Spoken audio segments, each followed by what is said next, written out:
एक पत्रकार आहे आणि माझे काम करतो आहे, पण त्याच वेळी नरकातून पृथ्वीवर राक्षस लोक आले आणि सर्व काही नष्ट करू लागले.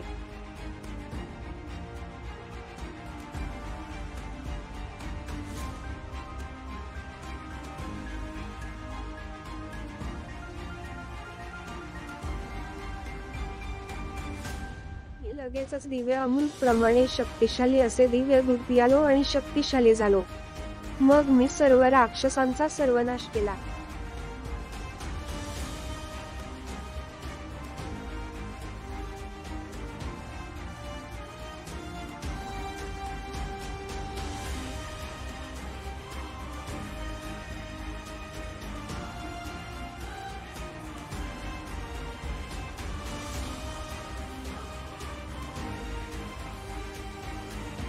सगत होऊन सुद्धा मी फक्त एक सामान्य पत्रकार आहे.